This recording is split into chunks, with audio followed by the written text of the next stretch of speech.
नमस्कार मित्रांनो, माझ्या एम के मॅथमॅन चॅनलवर तुमचं स्वागत.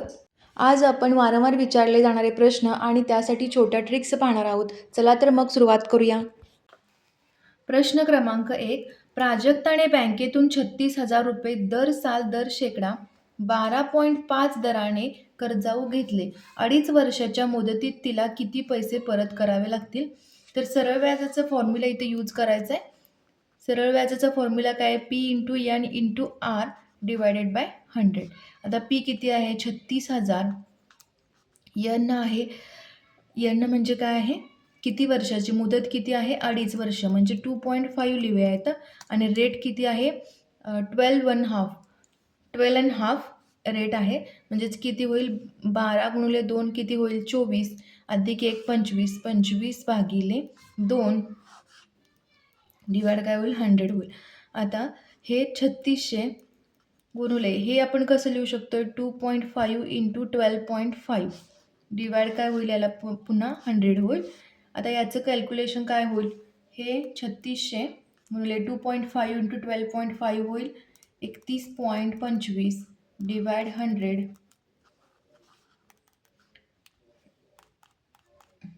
तर 36 गुणिले 31.25 काय येईल? 11,250. हे झालं इंटरेस्ट झाला, सरळ व्याज झालं हे. आणि काय विचारले? वर्षाच्या मुदतीत तिला किती पैसे परत करावे लागतील. आता व्याज आहे हे झालं व्याज. तर पैसे किती परत करावे लागतील? पैसे परत किती व्याज आणि रक्कम किती आहे? 36,000 आणि व्याज आहे 11,250. आपले उत्तर असेल 47,250 तिला वर्षाअखेरीस परत करावे लागतील. 47,250 पर्याय क्रमांक डी आपलं उत्तर असेल. प्रश्न क्रमांक 2. एका व्यापाऱ्याने 25 डझन केळी 12 रुपये डझनने विकली, तर त्याला 100 रुपयांचा नफा झाला, तर त्यांनी किती रुपये डझनने ती केळी खरेदी केली? तर विक्री किंमत दिलेली आहे त्यांनी 12 रुपये डझनने विकलेत, 25 डझन केळी आहेत, बरोबर. म्हणजेच काय? विक्री किंमत काय होईल? 25 डझन केळी 12 रुपये एक डझन. तर अशी 25 डझन काय केळी त्याने विकलेली आहेत. आता यांचं मल्टिप्लिकेशन करावं लागेल. 300 रुपये होतील याचं. ओके. तर त्याला 100 रुपयांचा नफा झाला, तर त्यांनी किती रुपये डझनने खरेदी केली?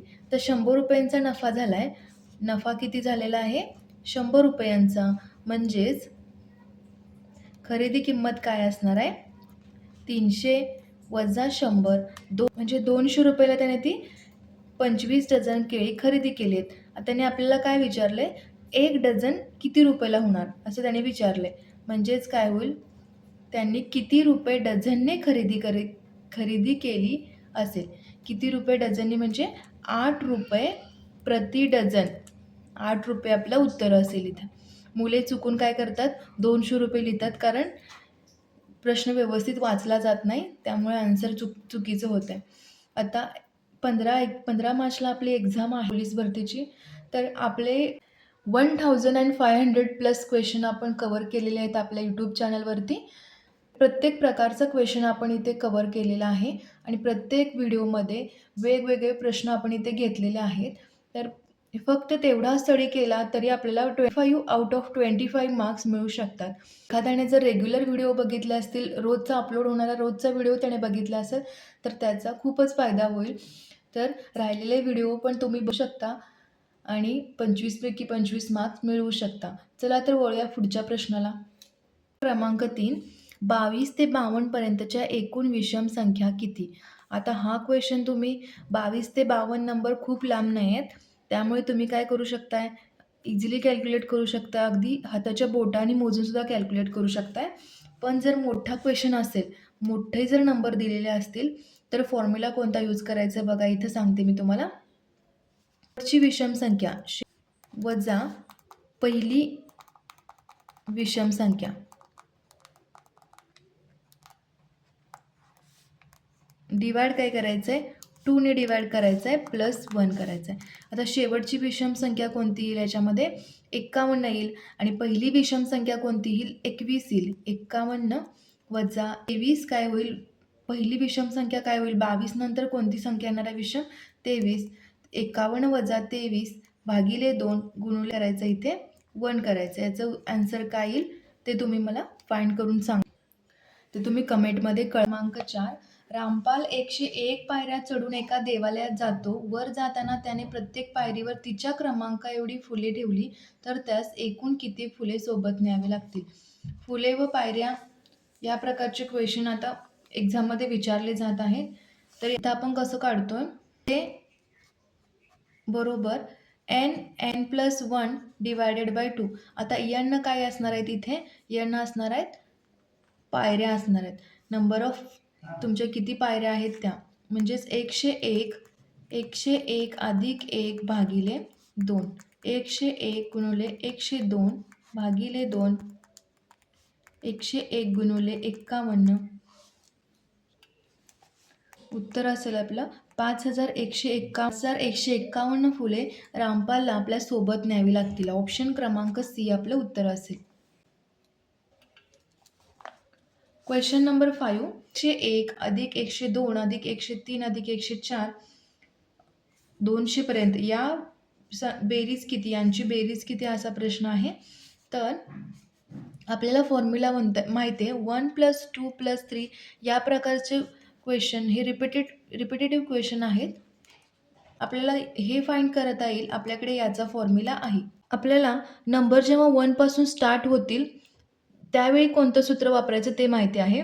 बेरीजची सुरुवात 1 असेल त्यावेळी कोणता फॉर्म्युला वापरतोय n+1 डिवायडेड बाय 2. त्यामुळे 1 to 100चं आपण फाइंड करू शकतो. इथे n काय घ्यायचं 200.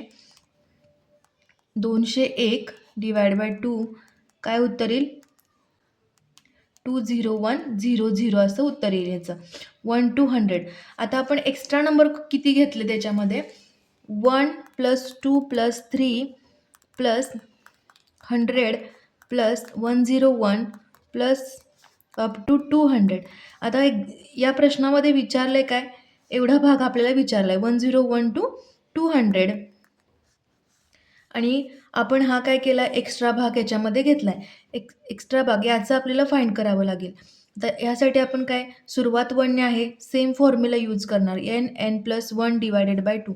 इथं असेल 100 n असेल 100 100 + 1 101 डिवायडेड बाय 2 50 गुणिले 101 उत्तर काय येईल उत्तर येईल 5050. आता 1 to 200 आपण फाइंड केलं आहे. त्यात 1 to 200 आपण फाइंड केलेलं. आपल्याला फाइंड कोणता करायचा आहे 101 to 200. आपल्याला हे मायनस करावं लागेल या पूर्ण आन्सरमधून. पूर्णचा आन्सर काय आपल्याकडे 20100 मायनस 5050. त्यावेळी आपल्याला या क्वेश्चनचं आन्सर मिळेल. आपलं उत्तर असेल 15050 आपलं उत्तर असेल.